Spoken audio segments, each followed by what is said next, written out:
Good morning and thank you for joining us for a live talk with EVONA, which is a specialist global recruiter for the space sector.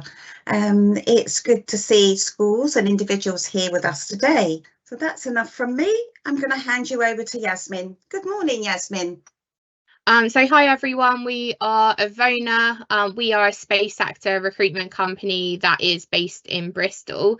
Although we do have employees spread across the UK, we recruit mainly for companies in the United States, UK and Europe, although we do occasionally recruit for other countries across the world as well.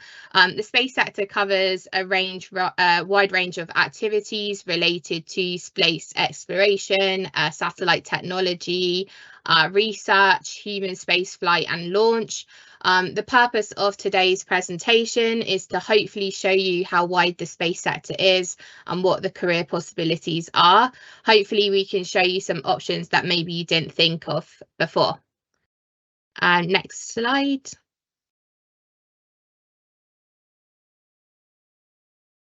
We use the terms upstream and downstream to simply categorise parts of the space sector. So if we picture that we are building a satellite, what will be going into space, that is upstream activities and likely the early steps of building that satellite. It involves designing and making all the parts needed for the satellite. Upstream is all about getting everything ready before the satellite can launch. Myself and Mike will be covering upstream later on in this presentation. Downstream activities are usually later on in the process where the satellite is ready to do the job in which it was built to do and getting important information to use back here on Earth. Ross will be discussing downstream a bit later on, and Alice's market actually can cover either upstream or downstream. So on this slide here, there's a few different categories under what upstream and downstream are. Next slide, please. We are now going to move on to why the space sector is important. Contrary to popular belief, the space sector isn't all about exploring other planets. There are lots of different ways that we can incorporate space into our everyday lives, some of which might surprise you. Next slide, please.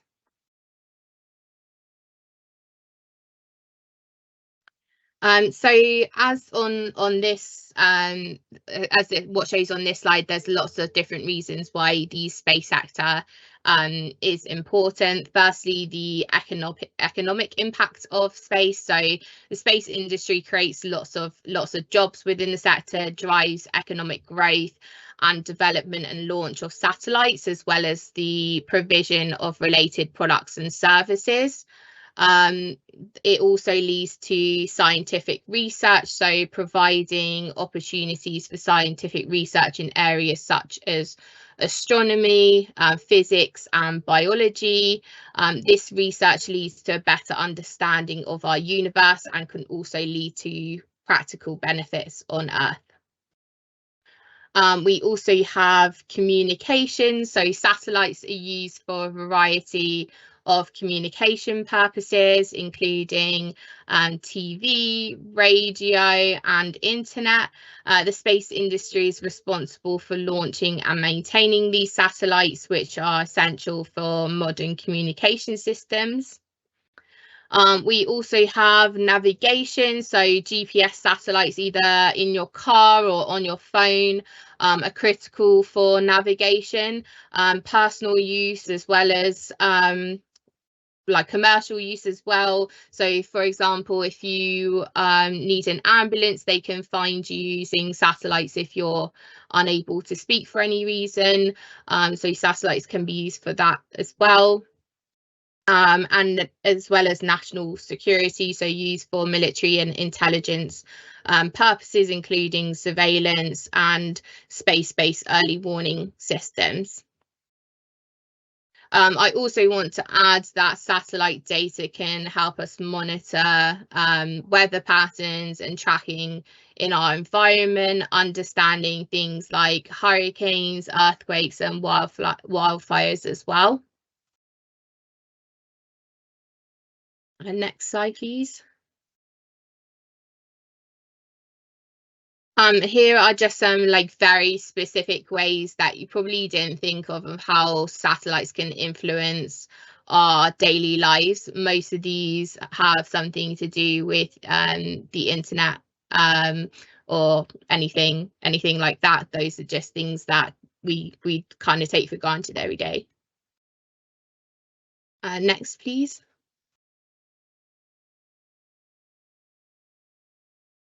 So now we're going to discuss like the future of the space industry. So next slide, please. So when I started working in the space sector, I told my friends that I help people find jobs in the space industry, and their immediate response is that I recruit astronauts. When in reality, the number of astronauts in Europe compared to engineers is very vast. The number of astronauts is just a small figure compared to the amount of engineers working in the space sector. Next. Here are what some jobs could look like in the space sector. So the top left is a technician who's doing some sort of like cabling or soldering work. As you can see, he's wearing like gloves and a mask and a kind of boiler suit. And the reason for that is because satellite equipment is hugely expensive, and some of the components are so tiny and precise that even a strand of hair or a chipped nail could affect the whole thing. It could potentially not work if a piece of hair was lying on that piece of equipment. So that's why he is wearing that. The top right is an engineer who is working in like a control room, monitoring a satellite, and potentially getting data from that satellite on those computers. And the middle picture is also an engineer, and the bottom left and right are people like us who work in things like recruitment, office jobs, sales, HR, etc., related to the space sector. Next, please. So if you are interested in one day having a career in the space sector, here are some subjects in school, college or university that are pretty good to study to get into the space sector. However, this is not an exhaustive list. There are several ways to enter the space sector, which we're going to be discussing later on. Next, please. So here are some non-school related skills that we look for when we're speaking to someone. So typically we would do like initial screening interviews for people. So we look at these kinds of skills as well. Companies will look for these sorts of skills that are transferable to getting jobs in the space sector eventually. So if you already have some of these soft skills, then you're already quite on your way. Next slide. Here are some further skills that are useful to have if you're interested in getting into either the tech side of space or the engineering side of space. This leads us on to discuss our own areas of expertise with EVONA, starting with Ross in tech.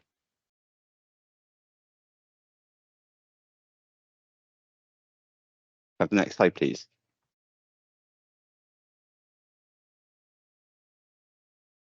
So yeah, as Yaz probably mentioned before, the usual traditional way into tech, and that is going to university and getting a computer science degree, but there is a lot of other routes in the space industry. Tech is probably quite a small part, but with the advancement in technology, cloud computing, it's actually becoming quite a major part. And there are a number of different ways to get in that you don't have to go to university, because look, I think everyone appreciates not everyone wants to go to university. So these are some of the sort of traditional different routes. So the military route, geospatial technology and satellites are huge within the military sector, to be able to communicate, to map where they're going, terrain, etc. And a lot of people that get into the industry, and even through tech, their transferable skills of using the technology, once they then leave the military, they can then go into the sectors where they're using that skill set. So that's one. Quite surprising one, that when I first got in the sector, I didn't really realise a lot of people transfer from geography, which geography and tech, to me, I'd never seen a connection. But obviously it's using maps and understanding terrain. They then use the computer technology to build these maps on computers. What you see, say, on Snapchat, etc., or on Uber, that actually is someone that's coded those maps. So it's another way. A big one's website design. I'm sure some people do that. You don't necessarily have to have a degree to get into website design. There's a load of different courses. You can teach yourself website design, and I wouldn't say I'm an expert, but I've not got a degree, but I can do some coding. And with all the apps, like I keep bringing up Snapchat, Uber, the actual website side of it is getting quite big. There's testing, so you can again do courses within testing. That's actually helped build your knowledge up of software, and then you can then go into the more advanced stage of the development. A big one that I always see, and I'd probably say this is one of the biggest things in the space sector and in all the sectors, even if you haven't got a degree but you feel like you want to get into tech or the space industry, doing interns or apprenticeships or volunteering is huge. It shows that you've got a passion for the sector, and will go a long way for people wanting to hire you. There's a skill shortage everywhere, so people can't hire everyone with degrees. So if you show you've got an interest and that you've made the effort, that goes a long way. So that's probably one of the biggest things that I would recommend, along with joining coding groups. So I know that I walked past my local library the other day. It has a free coding session twice a week. So there's loads of places like that online, especially with things like ChatGPT, etc. There's so many different things that you can do. So I definitely recommend it on that one. And yeah, as I said there, tech is massive, and some of the biggest apps that you use on your phone are actually geospatial. The data is being sent from space, so it is a really, really good sector to get into. So if anyone is interested in it, I'd really recommend in researching it and going for it. Thank you.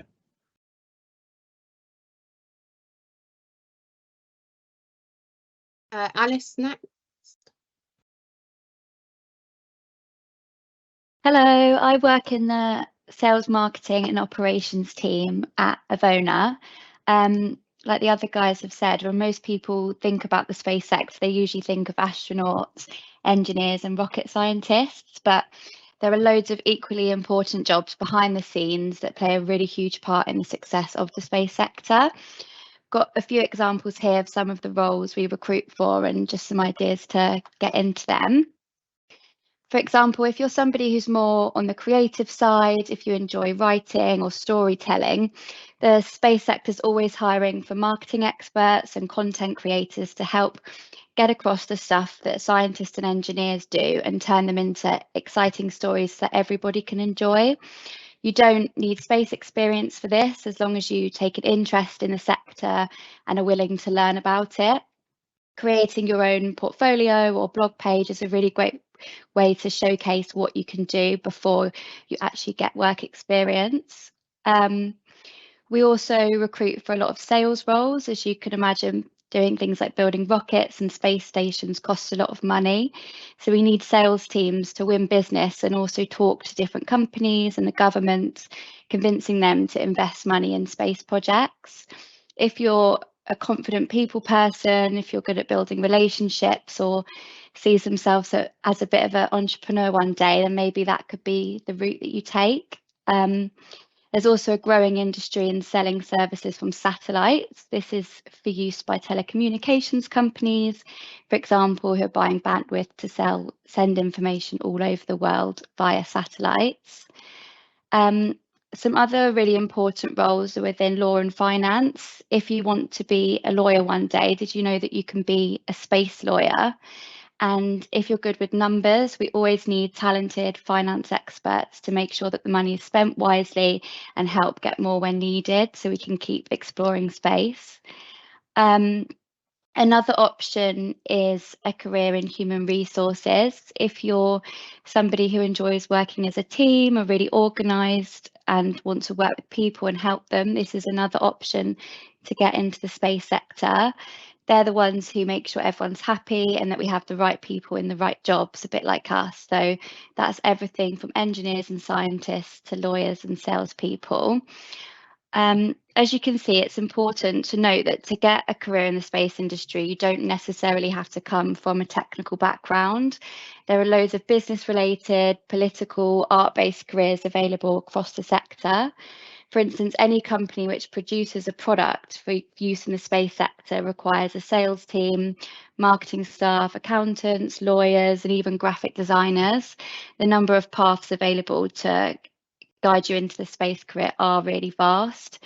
Just to give you a bit of an idea, behind every successful rocket launch is a team of people who without them it really wouldn't be possible. It may take a team of 10 people to launch a spaceship, but a team of 200 to ensure that those 10 have everything that they need.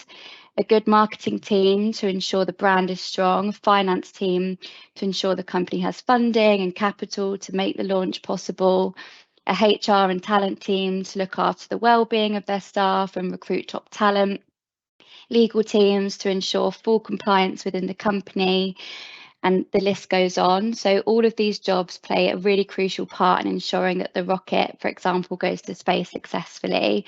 I think my advice would be the best place to start is working out what you enjoy, what your skills are, and how that translates into these sorts of roles. There are lots of different ways to get into these non-technical roles, whether that's a university degree, internships, online courses, getting a mentor who's already in space, networking, and just generally researching the space sector. Next slide, please.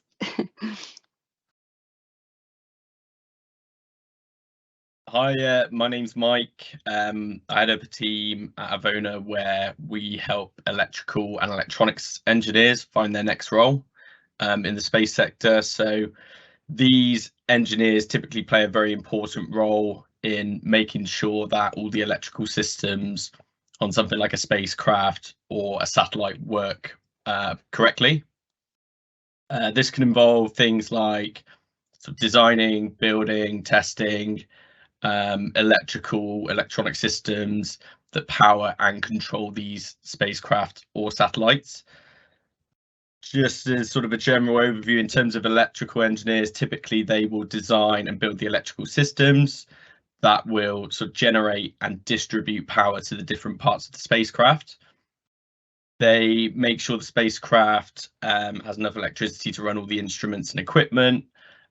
Once they're in space, typically the satellites will be sort of using solar power from the sun as they orbit the Earth.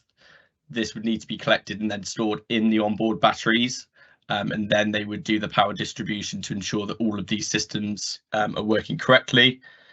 In terms of the actual electronic side, that's more of a focus around designing and building these actual electronic devices or hardware that would be used. Create things like sort of onboard computers, communication systems, sensors, which are pretty essential for collecting data, sending signals back to Earth, controlling the spacecraft. These need to be typically very sort of reliable. Obviously, there's very harsh conditions in space, so things like sort of extreme temperatures and radiation effects and that sort of thing. They will also sort of test and troubleshoot all of these sort of electronic systems, and are responsible to make sure that obviously they're functioning and providing the service that they need to. Next slide, please.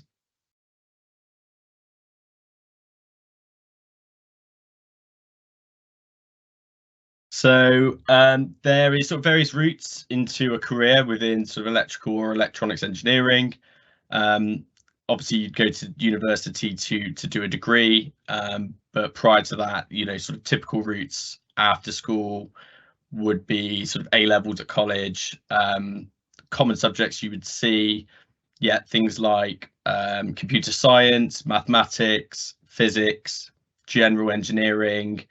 There are other routes into it as well, but probably less common. There are sort of BTEC extended diplomas, which some universities will accept. Some universities also will provide sort of foundation programs or courses for people that don't have the traditional qualifications. Once at university, in terms of kind of the typical degrees, I mean, yeah, electrical engineering, electronics engineering, there's aerospace, there's sort of astronautics, even people who've done like physics or mathematics could transition into those types of roles. So that typically is sort of the path that people will take. Thank you. Next slide, please. So this is my the market where myself and my team tend to recruit roles within. They sit in the upstream engineering category, which we were discussing before.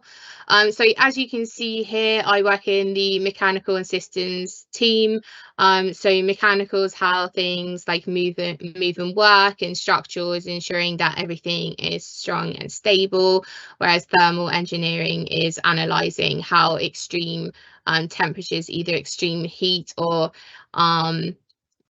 extreme cool temperatures can affect parts of the spacecraft. So on the bottom left is what we call a thermal vacuum chamber, where the parts of the spacecraft go inside, and that's where it is tested vigorously with thermal and vibrations and acoustic testing to make sure that the spacecraft or components of the spacecraft can withstand that launch.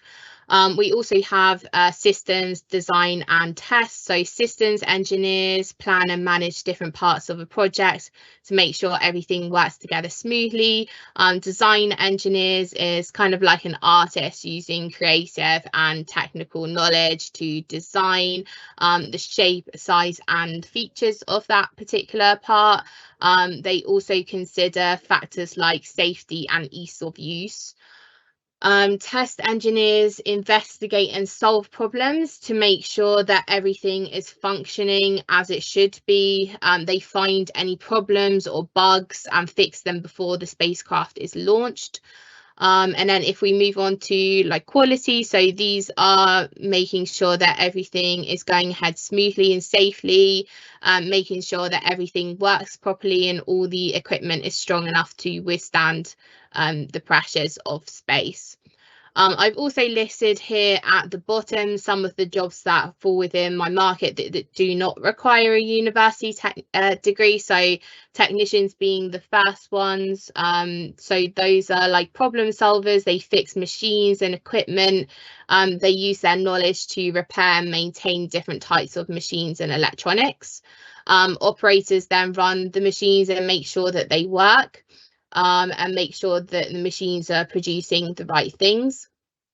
And then the machinists create things from like metal and other materials using special machines like CNC to shape and cut the metal or other materials into specific shapes.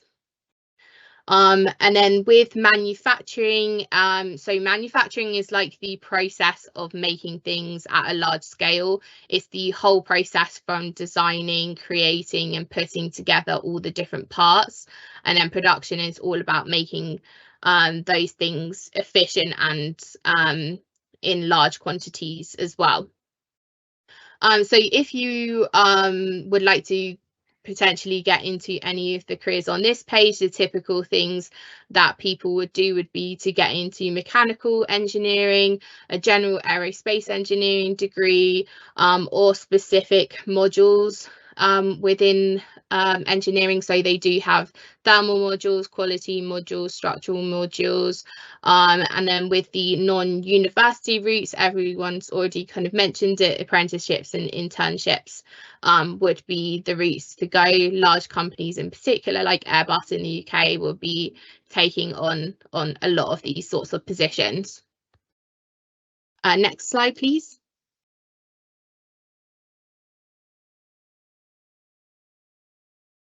So does anyone have any questions for us?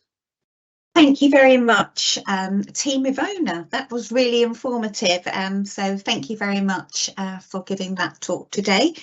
We do have some questions in the chat, so I will hand you over to my colleague Peter, and he will put those to you.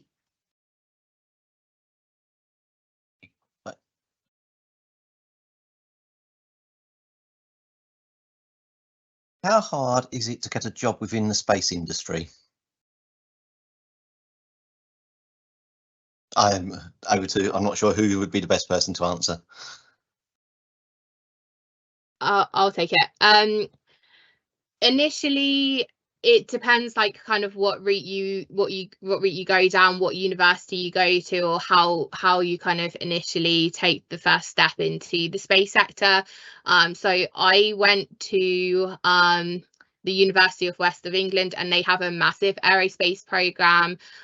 So universities like that have a lot of careers fairs and stuff like that, where you can speak to companies themselves that would be hiring, looking to take on graduates, and just general careers fairs and stuff like that. Obviously, whilst you're in school, if you want to go down the apprenticeship route, there's lots of those on offer every single year.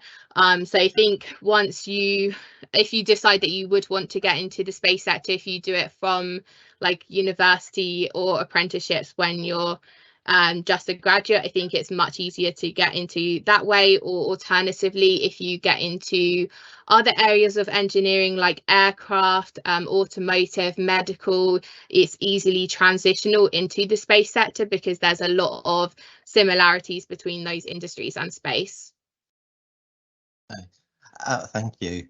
And where in the country might you find a job in the space industry?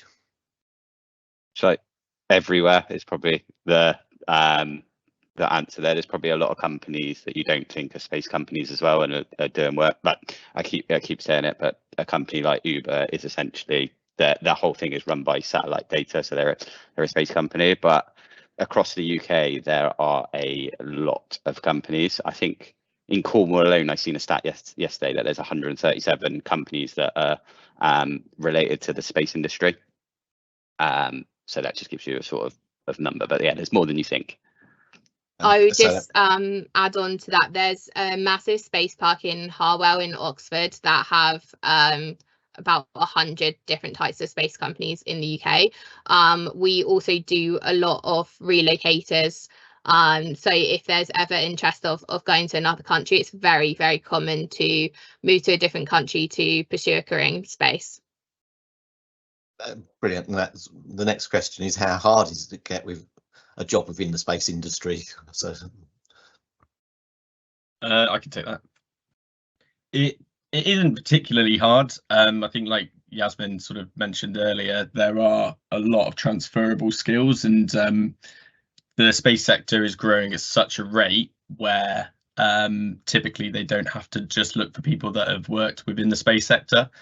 They're looking at people that come from industries that have got transferable skills where they can transition into it. And yeah, the growth of the space sector in the UK alone is so huge at the moment. There typically isn't enough space engineers to fill all the positions, which is why it's really important to try and get people to sort of pursue a career in space, but also to help transition people from other industries. That's kind of why we come in and sort of help to educate clients around that.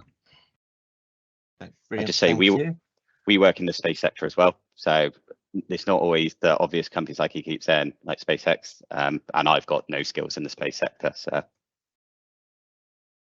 yeah, it's amazing where you can work with certain skills. Yeah, and talking about skills, somebody's asked, is there any jobs in in chemistry in the space sector? I believe Helen Sherman was a chemist, wasn't she? There is. They are typically called like materials and process engineers, but that are basically chemists within the space sector. So that is like a very kind of specific type of job, but they definitely exist, and all companies would hire that sort of engineer. And there are companies that are looking to do like laboratory tests in space, because apparently there's certain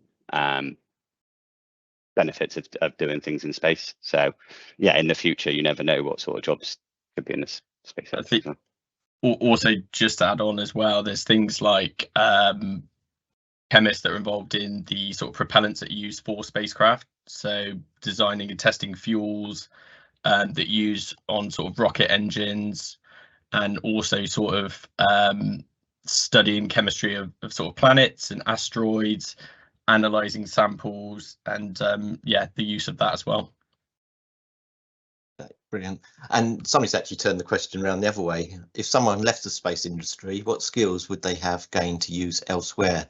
I think Ross has covered that a little bit with other industries that he said it's available, but who else would like to answer? Yeah, happy to jump in. So I think also, you know, when you're working within the space sector, you know, you're working to very high sort of safety critical environment, high integrity industry, and that's easily applicable to other industries like wider aerospace, sort of automotive, even things like medical devices, where the safety critical element is so important. So depending upon the skill set, there is a lot of other industries that you could sort of transition to. That's quite a nice question. What's the toughest part about working in this sector? I'd say the barriers to entry at first initially are quite hard, yeah, but it is improving, and going through and finding the companies to work for probably are probably the toughest things, I'd say, if anyone else wants to add. Yeah, thank you. And we've actually got a question: is what is an astrophysicist? Who would like to answer that one?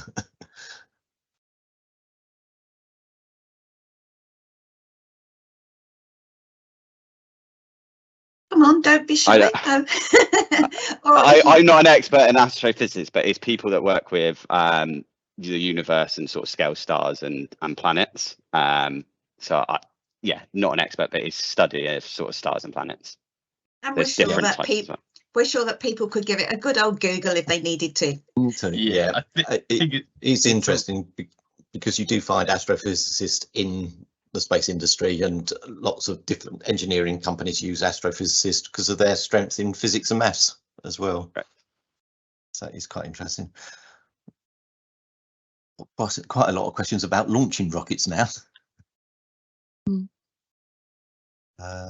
We do work with a lot of companies that launch rockets, so feel free to ask those. Okay. When the rocket is constructed, how is it moved to the launch pad? It is moved to the launch pad on something called like ground support equipment. So it's basically a huge structure on wheels that they would move any part of the spacecraft. If anyone is excited, you can look at them on YouTube, like moving out and things like that. They don't go very fast though, is what I would say. They move like incredibly slow.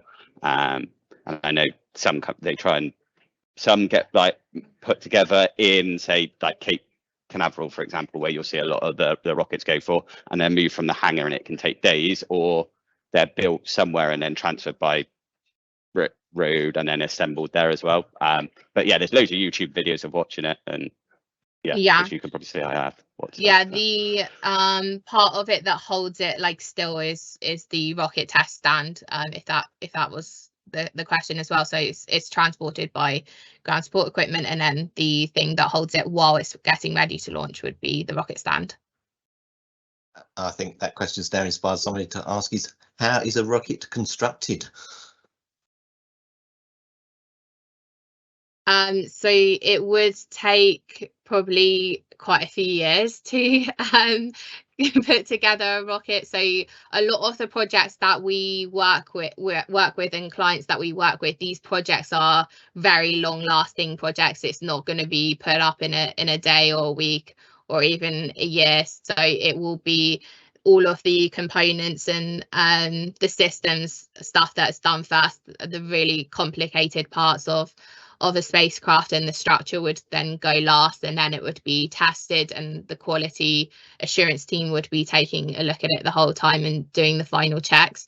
So it probably would be, I would say, about 5 years for a rocket to be constructed, unless they'd done that same rocket previously before. There's a lot of launches and tests on rockets you don't even see, and they're actually kind of, first of all, they design them to actually blow up, or they know they're going to blow up or have accidents, and that data that they collect is actually helps them design it sort of further. So I don't know if anyone's seen the massive Starship rocket that SpaceX launched that blew up after launch.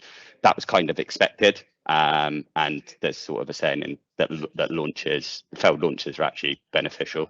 And then getting back to career questions, is what is the most common or popular way people come into the space industry?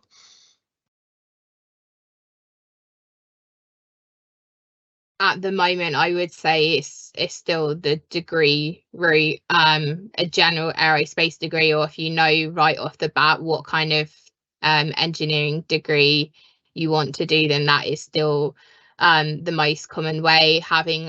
And then after that, it would be working with a larger company, because they have a lot more graduate schemes and entry level requirements, whereas a startup will probably only have like 1 or 2, potentially 3 or 4 a year, whereas the large corporations would have probably about 100 a year. The military is a good one as well, because you can really get some hands-on experience and then potentially get your training, your degrees paid for. So I'd also say the military. Yeah, no, that's brilliant. Thank you very much. We have got a question, unfortunately, on salaries. What sort of range of salaries could you earn in the space industry? Because the jobs that we do are so wide, it really, really does depend. And because we also recruit for lots of different countries worldwide, it does depend. I would say it's a very lucrative industry to get into, though. Okay, thank you. Then I'll finish with this last question. It's about your company name. How was the name EVONA created? So that was on the first slide, I think. So we are broken up into EVONA, which is to evolve, and ONA, which means people. I think it's Latin, but I'm not 100% sure. But I think, we kind of came together to put that name from the broken up prefix and suffix. Thank you, Yasmin. I'll hand you back to Lisa now. Yeah, thank you very much. Actually, I'm going to throw a question in there. Do you have many females applying for roles within the space industry, or is it generally males? That is a very good question, and one that we are continuously addressing. It has got a lot better, but there is still an inequality of the male and female split within the space sector. It is more prominent in certain areas than others as well. I think Alice might want to say something on that. Yeah, and I was just going to say, I think it really depends on the market. Like Yas says, it is getting a lot better. I think particularly in engineering and tech, there's definitely a more male heavy market. So we do really try and get more females into the sector. For the market I do, interestingly, since I've joined EVONA, I've actually placed more females than I have males. But it really does depend on the type of role. But we have seen a lot of companies really trying to encourage diversity and get more females involved. So I think it starts from you guys at education and getting into that. I think when me and Yaz were at school, it probably wasn't as encouraged to get into engineering for girls, but now it is getting a lot better. I think the next generation, it is going to be a much more equal split. There's a lot of things out there within the space sector, and we can send over some people to maybe follow and connect with that are doing some great things to encourage diversity and especially females within the industry. And I think it's probably one of our biggest things as a business, not just trying to place people in the space industry, but actually trying to grow that industry, make it more diverse, make it more exciting. So yeah, all I'd say is if you are a female looking to get into the space industry, it's highly recommended. And yeah, there is an openness to change industry, which is really, really good. Oh, thank you very much. That's a good note to end up on. I'd just like to thank all of you today. It was a really great, interesting talk, and we're sure our audience is inspired and more aware of what types of roles are available within the space industry. And we'll share various links with everyone post-event. So thank you for joining us today. Have a good day. Goodbye. Thank you. Bye. Thank you. Thank you. Bye. Bye.